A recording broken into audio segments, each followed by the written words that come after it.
do not judge by appearances, a rich heart may be under a poor coat, which I thought applies exactly to what I'm trying to do. For many, the downtown east side is not an area they want to venture into. But today we meet an extraordinary teen who chooses to meet and learn the stories of those living in Canada's poorest postal code. What is the Vancouver Care Project? The Vancouver Care Project is a blog that I run where I interview different people who live, work, and volunteer on the downtown east side, and I share their stories on my platforms to try and raise awareness to the area and to end the stigma that I find surrounds it as well. And this is a really good friend of mine now. When I wrote his story, he told me he wanted to be called child number 46, because that is what they referred to him as in the residential school. He didn't want to be in the photo himself, but so instead we put his hat that he wears to the soup kitchen every Thursday morning in there instead. We were curious to learn about Rachel's reasons for starting her blog.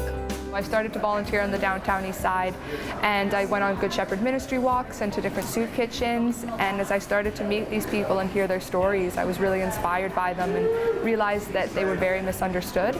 So I wanted to be able to share their stories and provide some dignity to the area and promote respect around it as well. Rachel shared what she hopes this project will do for others.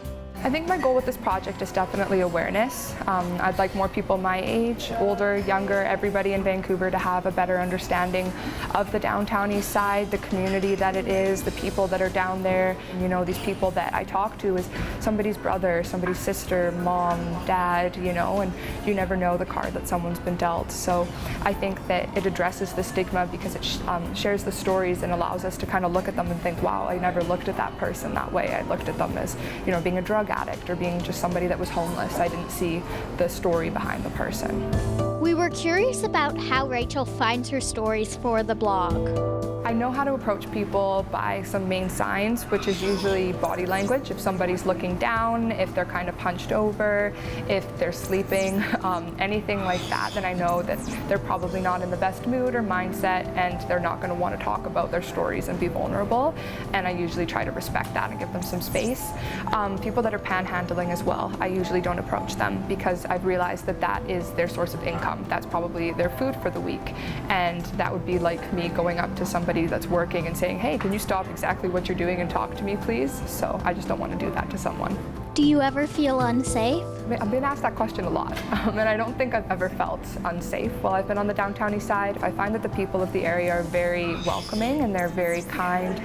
Usually when I'm walking, especially kind of in like the deep depths of the downtown east side, people will call out like girl on the block, student on the block, and people will put away things that they probably shouldn't be doing, or they'll watch their language and things like that. They're very respectful, and I've never been approached in an uncomfortable manner or anything like that. Do you have a message to other teens who want to do something that inspires them?